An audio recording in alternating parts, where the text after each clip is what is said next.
হ্যাঁ, দুঃখিত, কাজের জন্য উঠতে হয়েছিল। আচ্ছা, এখন যেটা করব সেটা হচ্ছে যে একটা বর্ণনা সংযুক্ত করব আমি। বর্ণনা সংযুক্ত করার জন্য এলিমেন্ট থেকে রেক্টেঙ্গেল শেপ নিব। রেক্টেঙ্গেল শেপ নিয়ে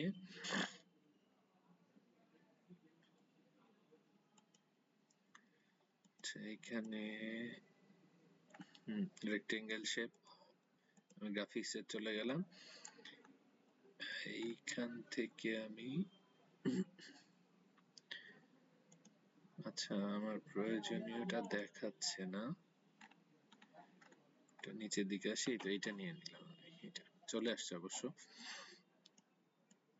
এই রেক্টেঙ্গেল শেপ নিয়ে আমি নিচের দিক থেকে একটা বর্ণনা লেখার জন্য এইভাবে একটা এরিয়া নিলাম, নিয়ে এখান থেকে আমি গ্রেডিয়েন্ট কালার অ্যাপ্লাই করব। এই গ্রেডিয়েন্ট কালারটা অ্যাপ্লাই করছি।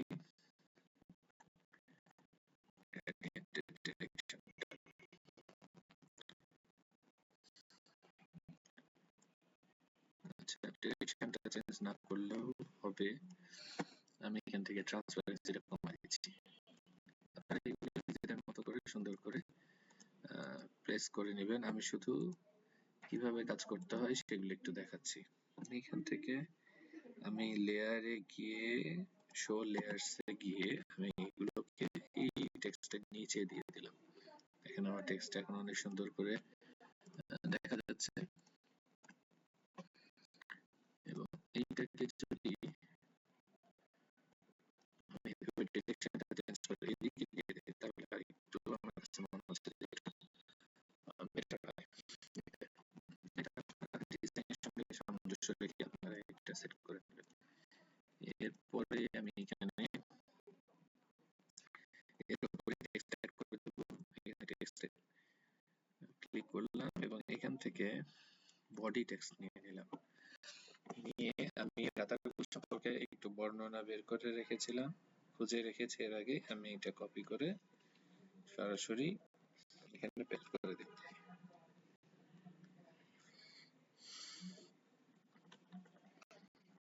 এখানে আমরা ইচ্ছে করলে, আপনারা যদি চান প্রয়োজন মনে করেন, আপনারা এখান থেকে ফন্টের স্টাইলটা একটু চেঞ্জ করে নিতে পারেন।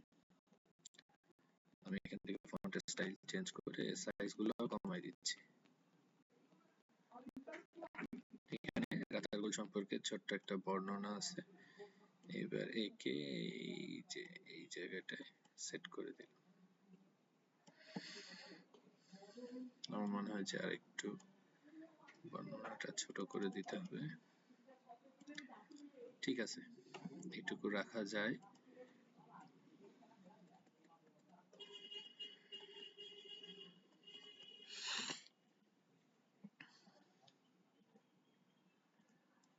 আচ্ছা, এরপরে যেটা কাজ সেটা হচ্ছে যে এই নিচের ব্যাক, এই যে এই একটা পেজ এবং এই দুইটা পেজের মধ্যে আমি এখন একটা ট্রানজিশন অ্যাড করব। ট্রানজিশন হচ্ছে এক পেজ থেকে আরেক পেজে যাওয়ার সময় কি ধরনের অ্যানিমেশন সেট হবে সেটা। আমরা যদি ওয়ার্ডের কাজ যেহেতু এর আগে আমরা জানি, করেছি, সেখান থেকে একটা অভিজ্ঞতা থাকার কথা। তো আমি এইখানে এসে অ্যাড ট্রানজিশন নামে একটা বাটন আছে, দেখেন এইখানে এই বাটনটায় ক্লিক করলাম। এই পাশে অনেকগুলো ট্রানজিশন দেখা যাচ্ছে। আমি এখান থেকে ম্যাচ এন্ড মুভ এইটাতে ক্লিক করলাম, করে ডিউরেশনটা বাড়িয়ে দিলাম। দিলে এখন দেখেন আমাদের এক পেজ থেকে যখন আমি আরেক পেজে যাচ্ছি তখন আমাদের পেজটা এইভাবে সুন্দর করে ট্রানজিশন হবে। আমি একটু প্লে করছি।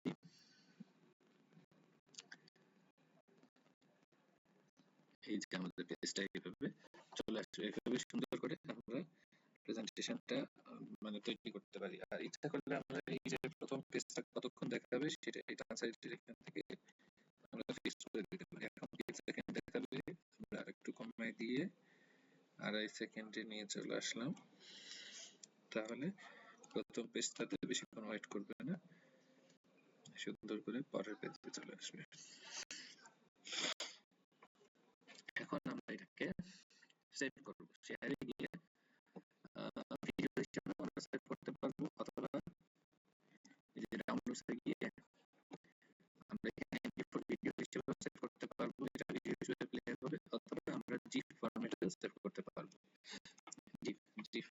সেভ করলেও এটা সুন্দর করে একইভাবে প্লে হবে। আমি ডাউনলোডসে ক্লিক করলাম, এখন নিচে রেডি হবে, রেডি হয়ে এটা ডাউনলোড হয়ে যাবে।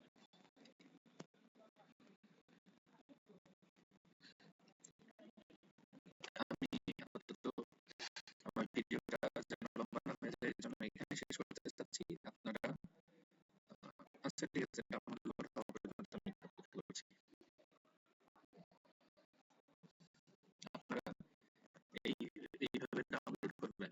একটা যে কোনো শুধু ডাটাগুলো দিয়ে করতে হবে এমন না, আমাদের কক্সবাজার আছে, সিলেট আছে, বা এরকম আরো দর্শনীয় স্থান আছে, চট্টগ্রামের বিভিন্ন প্লেস আছে। আপনারা যে কোনো একটা জায়গার প্লেসের ছবি নিয়ে সেইখানে এইভাবে প্রাসঙ্গিক নামের সঙ্গে প্রাসঙ্গিক আশেপাশের সিন অ্যাড করবেন এলিমেন্টস থেকে, করে এইভাবে তার বর্ণনা অ্যাড করে একটা সুন্দর ছোট্ট প্রেজেন্টেশন তৈরি করবেন, করে সেইটাকে ভিডিও অথবা জিফ ফরম্যাট, যে ফরম্যাটেই হোক, সেভ করে গ্রুপে অবশ্যই আপলোড দিবেন।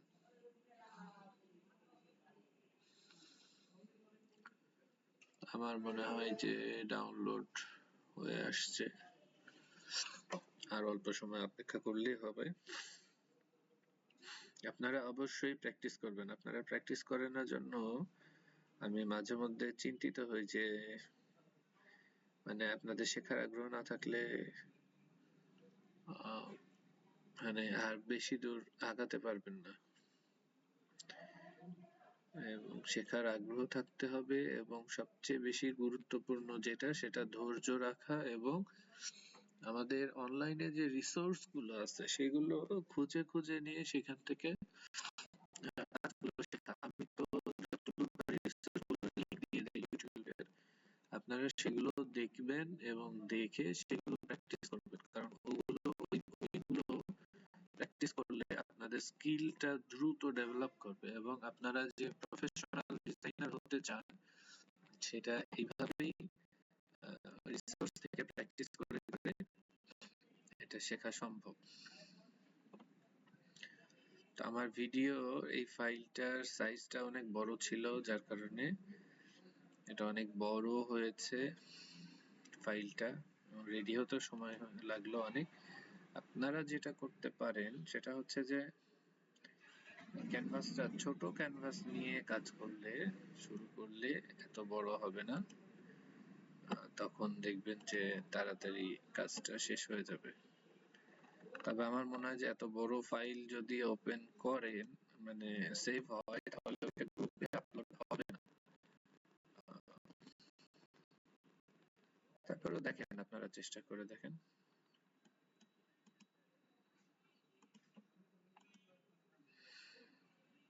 আচ্ছা, এটা জিপ ফরম্যাটে ডাউনলোড হয়েছে কিন্তু প্লে হচ্ছে না। প্লে হতে গেলে অন্য সফটওয়্যার লাগবে, না হয়েছে। এই যে ফাইলটা অনেক বড় হওয়ার কারণে একটু স্লো হয়েছে, আর একটু ফাইলটা ছোট হলে ফাইলটা সুন্দরভাবে প্লে হতো। তো ঠিক আছে, সবার জন্য শুভকামনা থাকলো। আজকে আল্লাহ হাফেজ।